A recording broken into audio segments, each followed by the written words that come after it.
Good morning, my name is Nick Galetta, and this is our monthly segment known as the Infragard Domestic Terror Watch. Recently, Infragard's own Joe Kincannon and I had the opportunity to sit down with Congressman Peter King and discuss the threat to our nation from domestic terrorism. Congressman King is the chairman of the Homeland Security Committee and shared some of his expertise and insight into the threat to our nation from homegrown terrorists. We'll cut over to that segment right now. So let's get on. I know we don't have a lot of time to spend with you, Congressman. The Infragard members are always interested to hear from our elected officials, what they think about, these sharing programs, these partnerships, and these different initiatives that happen with different federal agencies that are out there. So Infragard, as you know, is an information sharing partnership between the FBI and the private sector. How do you view that? What do you think about that? What's the value? Yeah, well, first of all, I think it's very positive and really essential because the type of enemy we're facing is anywhere and everywhere. There's no way we can ever have enough law enforcement to be monitoring it. Obviously, they have the prime responsibility, but the private sector has to be a major factor. For instance, 85% of the infrastructure, of the critical infrastructure, is controlled by private enterprise, by private companies. There has to be that sharing of information from the FBI to the private sector, but also the private sector giving back. The basic expression, if you see something, say something. And if you see something as far as a financial transaction, if you find that there's someone in your company or they're involved in any kind of dealing with someone which raises suspicions, let the FBI know, let law enforcement know. If you see any danger of cyber hacking, let the FBI know, let the government know, let Homeland Security know. Because basically, the government can't do it by itself, but it's also important that the FBI and law enforcement make sure you get the information you need. But again, we're talking about various levels. For instance, companies or suppliers, if someone's coming in and buying certain types of fertilizer, if they're buying certain types of hair products, that can all be used for explosives. And that's why it's important for the police and the feds to be giving companies information on what the bad guys might be looking for. And again, just any type of an international transactions, if your people become alert retaining, let the government know. Yeah, we were big supporters of the USA Patriot Act when it came around, and we were certainly appreciative of our investigative agencies within the U.S. government to perform their duties in that area admirably. We certainly appreciate that.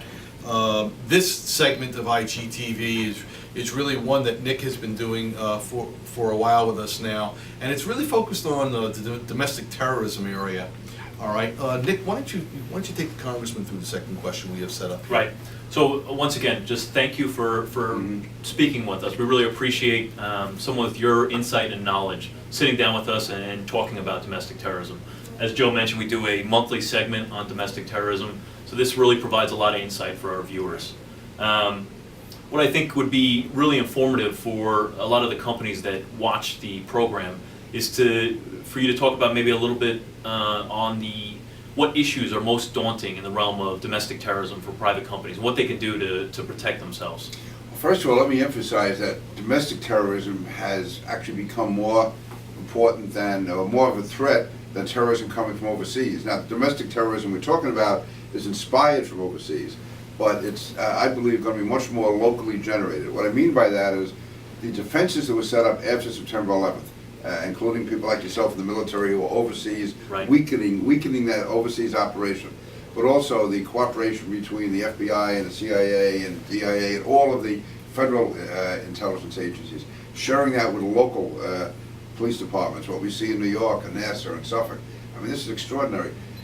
Bottom line from all that is Al-Qaeda has realized it's very, very difficult, not impossible, but extremely difficult for them to carry out a large-scale attack from outside the country. A 9/11 type attack would be very, very difficult for them to do. But what they're doing is they've adapted, and they are now going under the radar screen. They're recruiting people who are living legally in this country, bringing them back for training. We saw that with Zazi, the attempted subway bomber in New York. Shahzad, who was an American citizen, he went back to Pakistan for training with Pakistan Taliban. And getting back to Zazi, he was also living here legally. He went to high school in Queens. Shahzad moved here, became a naturalized American citizen. And also they're the lone wolves, and they become literally inspired by magazines, by internet magazines such as Inspire, which are put out every month, Right. basically as a rallying cry for lone wolves. And so a lone wolf gives the impression of some crazy guy sitting in his garage or his attic. Right. Actually, these are jihad zealots who monitor the internet, who look to people like Alaki and Spy Magazine for their inspiration. So the threat is much more local, much more from within. And that was the hearings I held recently on that and what my concern is about.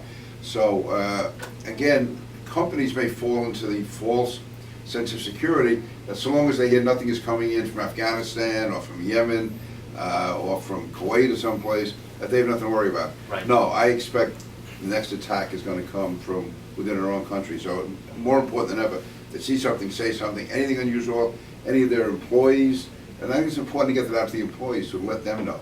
Right. If they see anything at all that's out of the ordinary, to pass that on and then pass it on to the FBI. It's a very good point. No, it is a good point, and you know, we've seen a number of different things, and that's one of the reasons why we at Infragard, we've actually stepped up our own education programs for closed circuit television cameras that are in the city, which, as you know, help solve some of these Yep. cases. So maybe we can nail down that time from 59 hours down to maybe 25 hours if they're using the digital cameras, which it seems most of the industry is going to. All right, so that On that, if I can just point out, what's really important is certainly the NYPD, Nassau Police, they work with private sector, and Right. the FBI does as well, to let them know what could be of interest to their particular sector. If they hear a particular product is going to be looked for, if they hear that a certain type of industry may be targeted, what they should be looking for, and that constant back and forth is so important. Right. Yeah, no, I agree with you. It's a robust environment in New York City, as you know. The security directives in Manhattan are all lit up on a number of issues that are out there. And that only continues as you go north and south of the city as well, in east and west. If I can give one more example on the private sector, which maybe would drive it home to people, the Mumbai attacks in India, where the hotels were attacked. No one in Mumbai knew what to do. There was no connection between the hotels and the police, and no one had any idea even what the floor plans were or where they could be. Right. Now we find the police are ready, so if God forbid something like that happened, they know who the security is in the building, they know how they can get to each floor, what the layouts are, what the floor plans are, what the potential dangers are. That's just, again, one example. You have to do that with shopping centers, Right. also, just to have that connection between the private companies and law enforcement. Right, and as you mentioned, New York NYPD, they just ran their terrorist exercise in New York City. Yeah. I think it was about 2 weeks ago. Yeah. Right. A very successful exercise that they ran. Yeah. All right. We know you will be convening a hearing on the implications of on the Bin Laden killing, and our hats off to SEAL Team 6 on that, and those in the government that were able to pull that off. We know it's been a long time in coming, and people here in New York certainly appreciate your efforts in that area and everyone else. All right. If I can make one point on that? Yeah, talk a little bit about I it. just wish people in the White House would stop talking about it. What Well, these guys yeah. did was phenomenal, but let's leave it at that. Right. Let's not be talking about the type of helicopter that was used. I wish they hadn't even mentioned SEAL Team 6, just say Special Operations Unit, Right. that's it. Not tell how long it took or how many helicopters we had. Don't tell them anything, because it's going to be difficult to do it again once not just the enemy, but people who should be our friends but are really hostile at times. I don't want anyone knowing what we have. And also, if we're talking about a larger engagement, I don't want the Chinese to know what we have. Right. And I certainly don't want any of those Middle Eastern countries where we may have to carry out a similar operation, whether it's Yemen or wherever it happens to be, to know what we're capable of doing. And we start talking timelines and all, they can start factoring how we did it, what we did, what technology we have. I think there was technology used that they didn't even know we had, and now it's being mentioned. Releasing our techniques and tactics gives them Exactly. an advantage and Yeah. lets them know what's coming. After discussing his thoughts on raising awareness in the private sector about domestic terrorism, we had the opportunity to talk to Congressman King about Al-Qaeda's current strength and his hearings on Muslim radicalization. Thing. Yeah, because this is not over. This is a great victory, but it's only one victory in a long war. Exactly, and that's I think that was my concern too. Bin Laden's one thing, but this is sort of like a loose tree here that's got tentacles all over the place. And the worst thing would be is for us to let up at all. The real advantage of killing Bin Laden, he was able to keep Al Qaeda together, probably better than anyone else could.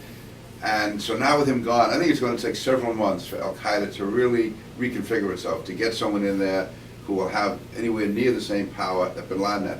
This is the time when we should be moving and really going after them.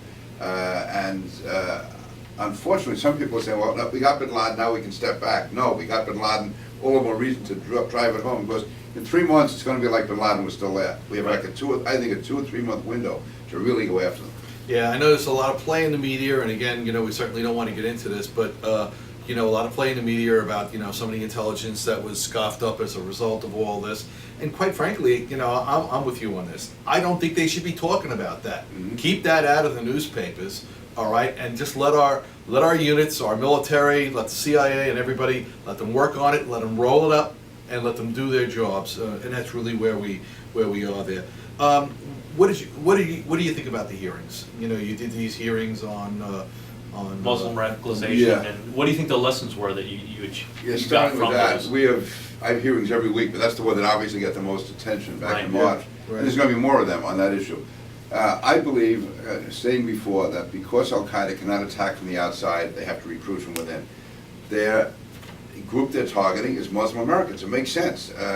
Anyone who was in law enforcement, when they were going after the Westies, they looked at the Irish American community. Going after the Mafia, you look at the Italian American community. That's reality. You're looking for the Russian mob, you look at the Russian community. Yeah, you're absolutely right. Al-Qaeda is recruiting from within the Muslim American community.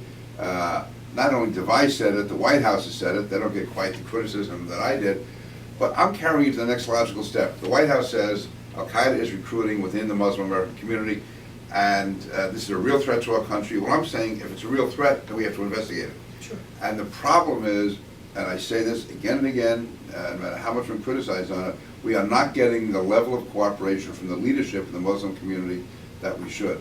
Now, in a way, it's understandable. Immigrant communities often are insular. They're afraid to let the outside know what's going on. But that's a luxury we can't afford, because it's not just that killing people in their own community. They're going to use that to attack the entire country. So we on the outside of that community can't say, well, this is your internal problem, because it's not. It's a problem that affects all of us. Right. And at the hearing, I had 3 main witnesses. One was Dr. Judy Jassen, who is a Muslim, and was urging the Muslim community to, as he said, have a separation of mosque and state. That they have to be more, not just more cooperative, but more part of the American mosaic, and realize that in the 21st century, communities can't afford to be so insulated. And they can't also be always believe they're being victimized. Right. So if the FBI carries out a raid, they say, we're victims. Having posters up in Muslim communities telling people not to cooperate with the FBI. So these are, that was one thing that was important, to get that out there, to show a modern Muslim perspective.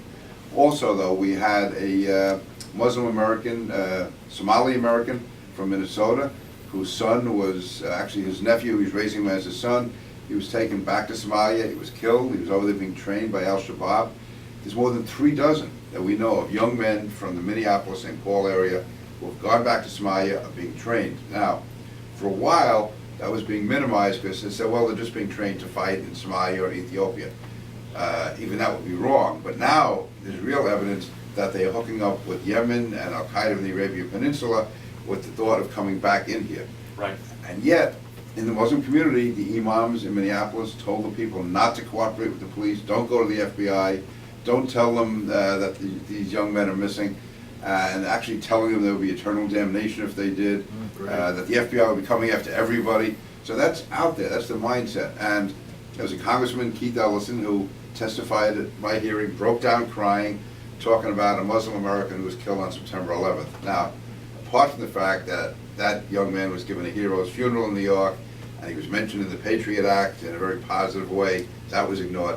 Keith Ellison broke down crying over him. Meanwhile, he's the congressman for these 36 young men who have been taken from their families and are over in Somalia being trained, and he hasn't shed a tear for them. So it really is a double standard. That's the end of our segment on Congressman King. I want to express my most sincere appreciation to Congressman King for sitting down with us.